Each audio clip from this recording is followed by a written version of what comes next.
आज की कहानी है वसीहत। एक बार विमल जी बीमार हो गए। उन्हें लगा अब अंत समय पास ही है। सोचा मेरे मरने के बाद मेरे बच्चे घर की जमीन जायदाद का लेकर झगड़ने ना लगे, क्योंकि ये पैसा सगे भाइयों में भी दरार पैदा कर देता है। उनके जाने के बाद कहीं बच्चे, उन्होंने सालों में समाज में जो इज्जत कमाई है वो कहीं मिट्टी में ना मिला दे। ये सोच सोचकर विमल जी का दिल बैठा जा रहा था। ये भी एक बड़ा कारण था कि उनकी तबीयत दिन पर दिन बिगड़ती जा रही थी। सरकारी विभाग से सेवानिवृत्त हुए 10 साल हो गए थे उन्हें। दोनों बेटे नौकरी से लग गए थे, अपने अपने बीवी बच्चों के साथ नौकरी वाली जगह पर रहे थे। कभी कभी तीज त्योहारों पर आ जाते थे 1-2 दिन के लिए। एक बेटी थी, उसको भी अच्छे घर में ब्याह दिया था। पत्नी सुशीला जी और विमल जी अकेले रहते थे। पत्नी विमल जी के लिए चाय बनाकर लाई, उन्हें बैठाकर पिलाने ही वाली थी, तभी विमल जी ने उनका हाथ पकड़ चाय का कप मेज पर रखने का इशारा किया। क्या हुआ जी, आज चाय नहीं पीनी? नहीं तू नितिन, अनुज को फोन कर बुला ले, मुझे लगता नहीं कि अब ज्यादा समय बचा है मेरे पास। विमल जी भावुक होते हुए बोले, ए जी, ऐसी अशुभ बातें मत निकालिए मुंह से। अभी तो आप 100 साल जिएंगे, आपको मेरी भी उम्र लग जाए। सुशीला जी विमल जी के हाथ की पकड़ मजबूत करते हुए बोली, तेरे कहने से मेरी उम्र थोड़ी ना बढ़ जाएगी, तू सबको फोन कर दे बस। सुशीला जी ने भारी मन से बेटों को फोन किया। दोनों ने यही कहा, माँ पापा को अच्छे अस्पताल में भर्ती करा दो, अभी इतना काम है। अभी नहीं आ सकते, पापा तो वैसे भी छोटी छोटी बातों से जल्दी घबरा जाते हैं। पर जैसे ही सुशीला जी ने कहा, पापा को कुछ जरूरी बात भी करनी है तुम लोगों से। इतना सुनते ही दोनों बेटे प्रॉपर्टी की सोच माँ से बोले, ठीक है माँ, पापा को दिखाना जरूरी है, कल छुट्टी लेकर आते हैं। अगले दिन दोनों बेटे बहू बच्चों सहित घर आ गए। पर यह क्या विमल जी अपने छोटे छोटे पोते पोतियों को चहकता हुआ देख बेड पर तुरंत उठकर बैठ गए। ए जी, इतने दिनों से तो बिस्तर पर हो, सारे काम मुझ पर करवा रहे हो, आज कैसे उठकर बैठ गए और अपने आप कंघी से बाल बनाने लगे? सुशीला जी चिढ़ाते हुए विमल जी से बोली, तुझे पता है ना मेरे सोन चिरोटे आए हैं। मेरे बिट्टू को उसका दादू हीरो जैसा बना ठना अच्छा लगता है। पिछली बार देखा नहीं था तूने कैसे मेरे बिखरे बाल देखकर गुस्सा हो गया था, खुद ही बनाने लगा था मेरे बाल, तब जाकर बोला अब लग रहे हैं मेरे दादू हीरो। उसके बाद ही मुझे पार्क ले जाता था बैट बॉल खेलने। दोनों बेटों ने, बहुओं ने, पोतों ने विमल जी और सुशीला जी के पैर छुए। दोनों पोतियों ने नमस्ते किया। चहकता हुआ 5 साल का बिट्टू दादू की गोद में उनकी गर्दन से चिपक कर बैठ गया। विमल जी उसे दुलारने पुचकारने लगे, ए बिट्टू ये क्या कर रहा है? तुझे बताया था ना दादू की तबीयत ठीक नहीं है, हट जा उनकी गोद से, यहाँ बैठ जा। बड़ा बेटा नितिन अपने बेटे को डांटता हुआ बोला, नहीं नहीं, मैं कोई बीमार नहीं, मेरे बच्चे आ गए हैं, अब बिल्कुल ठीक हो जाऊंगा। छोटा बेटा अनुज बोला, ये सही बात है पापा, असल से ब्याज प्यारा होता है, ऐसा प्यार कभी हम पर दिखाया है जैसा आप बिट्टू पर कर रहे हो। सभी लोग ठहाके मारकर हंसने लगे। अचानक से हंसते हंसते विमल जी की खांसी उखड़ गई, उनकी सांस फूलने लगी। सुशीला जी ने तुरंत पानी पिलाया। बेटों ने सहारा दे उन्हें बिस्तर पर लिटा दिया। माँ मैं डॉक्टर को लेकर आता हूँ। नितिन बोला, नहीं रे, ये तो रोज का है। सुशीला तूने राखी बेटी को फोन नहीं किया क्या? प्रश्नवाचक चिन्ह। उसे नहीं बुलाया? विमल जी की जबान लड़खड़ा रही थी, जी नहीं। मुझे लगा आपको अनुज नितिन से ही बात करनी है, इसलिए उसे तो नहीं कहा मैंने। तभी तपाक से बड़ी बहू रानी बोली, पापा जी, वैसे भी घर की बातों में दीदी को बुलाने की क्या जरूरत, उनके अपने काम हैं। हम ही कैसे कैसे अपने काम छोड़कर आए हैं, हमें ही पता है। अब खामखा उन्हें क्यों परेशान करना, जो बात करनी हो आपको कर लीजिए, हम सब हैं ना। सभी बहू बेटों ने रानी की बात से हामी भरी। तभी पता नहीं कहां से विमल जी में इतनी ताकत आ गई कि दहाड़ती हुई आवाज में बोले, खबरदार, अब एक शब्द भी आगे कहा तो। बहू राखी, तुम्हारी नंद इस घर की सबसे बड़ी बेटी हैं। इस घर के लिए जाने वाले फैसलों को जानने का हक उसे भी उतना ही है जितना तुम्हें है, इसलिए उसे भी बुलाना उतना ही जरूरी है जितना तुम लोगों को। वो पापा जी, मैं तो बस इसलिए बोली कि दीदी को भी काम होंगे, हम हैं तो सही आपकी देखभाल के लिए। आप कह रहे हैं तो मैं कर देती हूँ दीदी को फोन, इसी बहाने सब मिल लेंगे। सकपकाती हुई आवाज में रानी बोली, ठीक है बहू, उसे आ जाने दो, फिर बात करता हूँ। विमल जी बिल्कुल नारियल के स्वभाव के थे, ऊपर से सख्त, अंदर से मुलायम। अनुज, नितिन घर की दोनों बहुएं दूसरे कमरे में गए। भैया, अब दीदी का इंतजार करेंगे, मुझे तो 2 दिन की ही छुट्टी मिली है।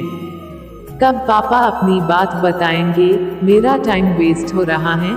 अनुज उदास होते हुए बोला, हाँ हम तो बहुत फ्री हैं ना, हमें तो जैसे 1 महीने की छुट्टी मिली है। तू भी कैसी बात करता है, हम भी 2 दिन की छुट्टी पर ही आए हैं। रानी, राखी दीदी कब आ रही हैं? तुमने फोन किया? हाँ कह रही, रात तक पहुंच जाएंगी। तभी सुशीला जी की आवाज आई, नितिन सुनना जरा। दोनों बेटे आंगन में आए। इनकी दवाइयाँ खत्म हो गई हैं। अभी तक तो सामने वाली नीता आंटी का बेटा ले आता था, पर अब तुम लोग आ गए हो तो ले आओ। अच्छा नहीं लगता उनसे कहना, जब घर में 2 बेटे हैं। सुशीला जी दवाई का पर्चा नितिन के हाथ में थमाती हुई बोली। नितिन ने पर्चा देखा, उस पर पिछला बिल 7,000 का बना था। इतने पैसों का बिल देख नितिन अनुज से बोला, अभी सफर की थकान है, सर दर्द हो रहा है, तू ले आ दवाई। अनुज ने पर्चा देखा, वो भी सकपका गया। वो कुछ कहने ही वाला था, तब तक सुशीला जी अंदर से आई। ये ले नितिन पैसे, इतने में आ जाएंगी दवाई। तब जाकर दोनों भाइयों की सांसों में सांस आई। ऐसा लगा जैसे किसी ने उनका कलेजा मांग लिया हो। माँ बाप बच्चों के लिए कुछ भी करते हैं, पर ये बच्चे, चलिए आगे बढ़ते हैं। शाम के समय घर की बड़ी बेटी राखी दोनों बच्चों के साथ आ गई। आते ही अपने पापा के गले लग काफी देर तक रोती रही। शिकायत करती हुई बोली, बताया क्यों नहीं पापा, इतनी तबीयत खराब कर ली आपने अपनी। भाभी ग्लास लेकर आइए, जूस लेकर आई हूँ, पापा को अपने हाथों से पिलाऊंगी, तंदुरुस्त करना है पापा को। तू मेरी फिक्र छोड़, मेरे तो कब्र में पैर रखे हैं। इतना लंबा सफर करके आई हैं, पहले चाय नाश्ता कर ले। विमल जी कंपक पाते हुए बोले। बोला तो जा नहीं रहा, पहले आप जूस पीजिए तभी मैं कुछ खाऊंगी। अपने हाथों से बिटिया रानी ने उन्हें जूस पिलाया। यह सब देख बेटे बहू एक दूसरे को देख इशारे करने लगे। खाना पीना खा सभी लोग अपने कमरे में चले गए। राखी बोली, मैं पापा के पास ही सोऊंगी, तू यहाँ मत सो री, जा कूलर में सोना। मेरे बलगम की बदबू आती है मेरे कमरे से, तेरी सोना भी तेरे बिना नहीं सोती। विमल जी बोले, तो भैया आप सो जाइए, इतने दिनों से माँ पापा का ख्याल रख रही हैं, अब हमें उन्हें थोड़ा आराम देना चाहिए। राखी नितिन से बोली। इतना सुन नितिन बोला, पापा मैं सो जाऊंगा आपके पास, पर अब सब लोग आ गए हैं, आपको कोई जरूरी बात करनी थी ना, कर लीजिए। ये सुन विमल जी ने सब बच्चों को आंगन में इकट्ठा होने को कहा। विमल जी अपनी पुरानी लकड़ी की कुर्सी पर अपना डंडा संभालते हुए बैठे।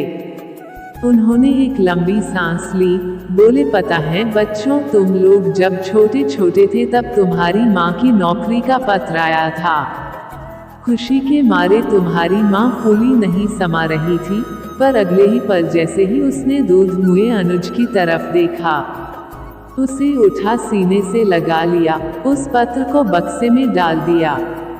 तुम तीनों की परवरिश में हम दोनों ने बहुत ही आर्थिक तंगी का सामना किया। मेरी छोटी सी क्लर्क की नौकरी में पूरी कोशिश करी कि तुम लोगों को किसी चीज की कमी ना हो। इसके लिए कितनी बार सुशीला ने अपने जेवर गिरवी रखे, किसी रिश्तेदारी में ब्याह होता तो बहाना लगा देती कि तबीयत खराब है, नहीं तो बेचारी का सबके बीच मजाक बनता। जाती भी तो सबकी नजरों से बचने की कोशिश करती। हाथ पर मुंह रखकर जम्हाई लेते हुए नितिन बोला, पापा इसमें क्या नई बात है, ऐसा सभी माँ बाप करते हैं अपने बच्चों के लिए, हम नहीं कर रहे अपने बच्चों के लिए। पैदा किया है तो पालना भी तो हमें ही है। हाँ पापा, भैया सही तो कह रहे हैं, क्यों सबका टाइम वेस्ट कर रहे हैं, आपकी भी तबीयत ठीक नहीं है, अपनी ज़रूरी बात करिए, फिर सभी लोग सोए, सफ़र की थकान भी है हम सबको। अनुज थोड़ा रोष में बोला, क्या बोला तू टाइम वेस्ट, जब तुझे कोख में 9 महीने रखा तब मेरा भी टाइम वेस्ट हुआ था, जब तुम बीमार पड़ते थे। तेरे पापा ऑफिस से आंधी तूफान में अपने ऑफिस में छुट्टी चढ़ाकर अपनी साइकिल से हौंकते हुए आते थे, पूरी पूरी रात तुझे गोद में लेकर घुमाते थे। तेरा कॉलेज में एडमिशन करवाने तेरे साथ दिल्ली गए, वहाँ 4 दिन रहकर तेरे रहने सहने की व्यवस्था करके आए थे। जब नितिन का अपने दोस्त के गलत काम में नाम आ गया था तो कैसे अपने बेटे को निर्दोष साबित करने के लिए दिन रात एक कर दिए थे तुम्हारे पापा ने। एक दिन ऐसा नहीं जाता था जब ये चैन से सो पाए हो, तब हमारा भी टाइम ही वेस्ट हुआ था ना अनुज। आज सुशीला जी जीवन में पहली बार अपने बेटे से उसके विरोध में ऊंची आवाज में बोली थी। दूसरी तरफ राखी और विमल जी की आंखों में आंसू तैराए थे। भैया माँ सही रो कह रही हैं, पापा अपने मन का कुछ कहना चाहते हैं तो सुन लीजिए ना। ये हमारे माँ बाप जब हमसे बहुत दूर चले जाएंगे तो इनकी आवाज़ को भी तरसेंगे हम कि कहीं से पापा आवाज़ लगा दे। क्या ये इमोशनल ड्रामा लगा रखा है दीदी आपने, बी प्रैक्टिकल, जो दुनिया में आया है उसे तो जाना ही है, ये सब तो नॉर्मल बातें हैं जो माँ पापा ने की हैं। नितिन बोला, तो ठीक है मैं अपनी बात पर आता हूँ बेटा, तुम लोगों का टाइम वेस्ट नहीं करूँगा।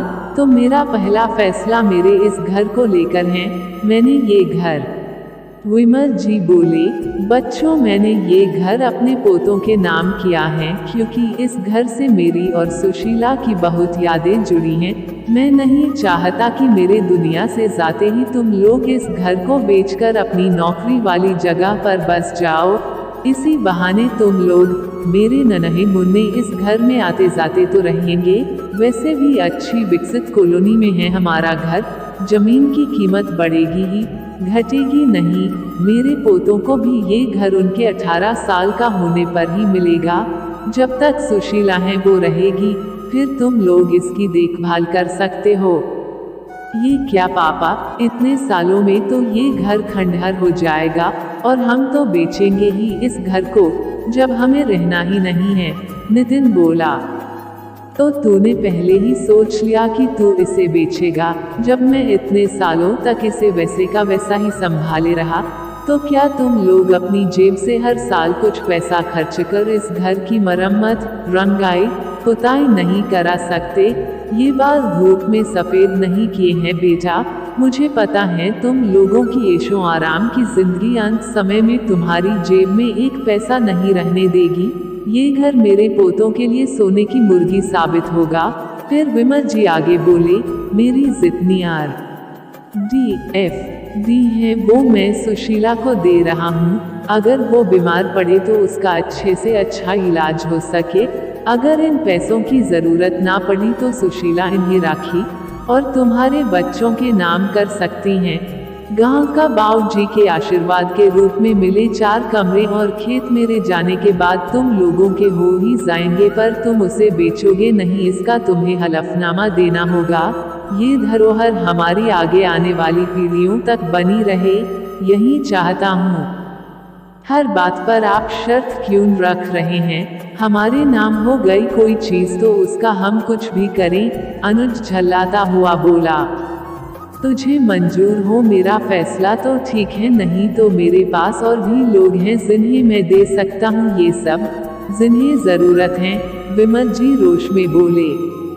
रहने दे छोटे, वो सब देखते रहेंगे। पापा बाकी इस घर का सामान, सोने चांदी के जेवर और वो चौराहे वाली 2 दुकानों का तो आपने बताया नहीं, नितिन बोला। जेवर की बात सुन दोनों बहुएं विमल जी के और नजदीक खिसक आई। कैसा जेवर? बहुओं की जरूरत का सब जरूरी जेवर तो उन्होंने हर शादी ब्याह में, जरूरी मौकों पर सुशीला से पहले ही निकलवा लिया। वो पापा जी, अभी तो हमने कुछ भी नहीं लिया, अभी तो बहुत सी चीजें मम्मी के पास ही हैं। छोटी बहू काजल तपाक से बोल पड़ी। तू भूल गई वो दिन जब सुशीला के कान के झुमके टूट गए थे? उसे रज्जो दीदी के बेटे के ब्याह में जाना था। उसने तुझसे कितना कहा कि बहू जो झुमके तुझे दिए थे वो दे दे पहनने को, पर तू बहाने बनाती रही कि वो तो मेरे मायके में रखे हैं लाकर में। बेचारी सुशीला कुछ ना कह पाई, चुपचाप आंसू बहाते हुए नकली झुमके साड़ी से ढककर पहनकर चली गई। पूरी शादी में सबसे नजरें चुराती रही कि कहीं कोई पहचान ना ले। तुम्हारे ससुर की बनवाई हुई चीजों पर उसकी पत्नी हक नहीं दिखा सकती, फिर तो मैं दुनिया का सबसे असहाय पति हुआ जो अपनी पत्नी की जरूरतों को पूरा नहीं कर सकता। तो पापा जी मम्मी जी क्या ही इस उम्र में वो मांग टीका, झुमके, जेवर पहनी अच्छी लगेंगी? ये तो बहुओं पर ही शोभा देते हैं। बड़ी बहू रानी बोली। और क्या वो 10 तोले की पायल मम्मी जी पर क्या अच्छी लगेगी? मम्मी जी आप मुझे अपने झुमके और पायल दे दो और दीदी को मांग टीका। दीदी को तो वैसे ही पहले ही मुझसे ज्यादा मिल चुका है। काजल बोली। छोटी है छोटी ही रह, समझी काजल, क्या ज्यादा मिल गया मुझे? झुमके तो मैं ही लूंगी। दोनों बहुएं तू तड़ा पर उतर आई। ये सब देख नितिन तेज आवाज में बोला, चुप करो तुम दोनों, अगर अब एक भी शब्द आगे कहा है तो जो भी घर की सोने की चीजें तुम्हें मिली हैं, उसे वापस माँ के पास आने में समय नहीं लगेगा। दोनों बहुएं नितिन की तेज आवाज से डर जाती हैं, घूंघट लंबा कर पीछे की ओर खिसक जाती हैं। पापा अब जो भी जेवर माँ के पास है उसे उन्हीं के पास रहने दीजिए। मुझे नहीं पता था कि ये दोनों पहले ही माँ से सब ले चुकी हैं। नितिन सरल भाव में बोला। हाँ पापा मुझे भी नहीं पता था। माँ चाहे तो राखी दीदी को दे सकती हैं, क्योंकि उनकी शादी तंगी हालत में हुई थी, तब हम उन्हें कुछ नहीं दे पाए थे। मुझे इसमें कोई आपत्ति नहीं। छोटा बेटा अनुज बोला। हाँ पापा मुझे भी कोई समस्या नहीं है। नितिन बोला। पर हमें तो है। दोनों बहुएं तपाक से बोल पड़ी। हमारे आगे भी बेटी हैं, उसे क्या देंगे? अगर तुम्हें आपत्ति है तो अपने अपने घर का रास्ता नाप सकती हो।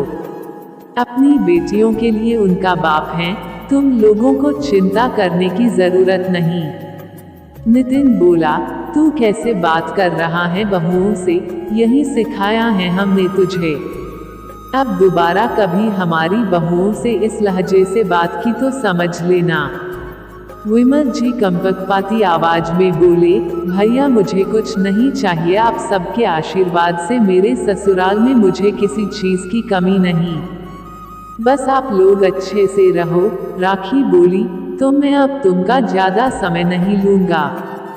रही बात दुकानों की तो वो मैंने अपनी पोतियों और नातिन के नाम की हैं। जब उनकी पढ़ाई या ब्याह या किसी भी आड़े समय में जरूरत हो तो तुम लोग बिना संकोच के खर्च कर सको। ये ना सोचना कि ये तो लड़की हैं, इन्हें नहीं पढ़ाना ज्यादा। समझे। इतना बोलते बोलते विमल जी की खांसी उखड़ने लगी, सांसें तेज होने लगी।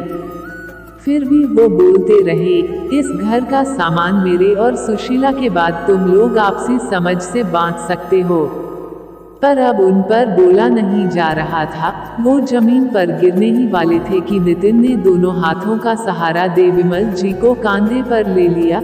छोटे गाड़ी की चाबी ला, तुरंत गाड़ी में सहारा दे बैठाया। तुम दोनों, काजल और रानी, बाकी पापा की जरूरी सामान और दवाई लेकर बैठो। माँ तुम बच्चों के पास रहो। क्यों परेशान हो रहा है तू? अब समय नहीं है मेरे पास। वो डॉक्टर मुझे मशीन पर डालकर लाखों रुपए बना देंगे। विमल जी लंबी लंबी सांस लेते हुए बोलते रहे। अब आप चुप रहो पापा, इतनी सस्ती जान नहीं आपकी पापा। अनुज बोला। जल्दी से सब अस्पताल पहुँचे। डॉक्टर ने वेंटिलेटर पर लिया। बचने की उम्मीद बहुत कम थी, पर सभी बच्चों की और सुशीला जी की दुआओं से विमल जी ठीक हो गए। कुछ दिन उन्हें आराम करने की ही सलाह दी गई। दोनों बेटे उन्हें गोद में उठाकर निवृत्त कराते, नहलाते। यह सब देख विमल जी और सुशीला जी की आंखों से आंसू स्वतः ही निकल आते। अब मैं ठीक हूँ, तुम लोगों को आए 1 सप्ताह हो गया। अब अपनी अपनी नौकरी पर जाओ, कमाओ खाओ, नहीं तो कहीं तुम्हारा मालिक गुस्सा ना हो जाए। अभी आपकी हालत बिल्कुल ठीक नहीं है। आप और माँ मेरे साथ चल रहे हो। नितिन बोला। रानी भी बोली, हाँ पापा जी, बच्चे भी अपने दादी दादू के साथ बहुत खुश रहेंगे।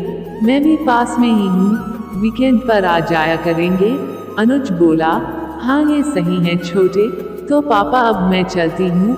आपके बहू बेटे आपकी सेवा बहुत अच्छे से कर रहे हैं। जब जरूरत हो बता दीजिएगा। राखी डिबडिबाई आंखों से बोली। नितिन ने राखी के सर पर हाथ फेर दिया। दीदी आप इतनी बड़ी हो फिर भी छोटे बच्चों की तरह रोती हो। बच्चों का आपसी प्रेम देख विमल जी की उम्र खुद ब खुद बढ़ गई। अब वो दुनिया से निश्चिंत होकर जा सकते थे। सुशीला जी से बोले, हमारी घर की गठरी मजबूती से बंधी है, इसे कोई नहीं खोल सकता। विमल जी को वसीयत सुनाए 10 साल हो गए हैं। वो पहले से भी ज्यादा हटे कट्टे हो गए हैं। सच में पाठकों, ये बच्चे ही होते हैं जो माँ बाप की उम्र को घटा या बढ़ा सकते हैं। ना कोई लेकर आया है ना कोई लेकर जाएगा। यहाँ कमाया यहीं रह जाएगा। तो काहे की चिंता करता है रे इंसान? रिश्तों को सहेज कर रखो। मुट्ठी बंद है तो कोई आपका बाल भी बांका नहीं कर सकता।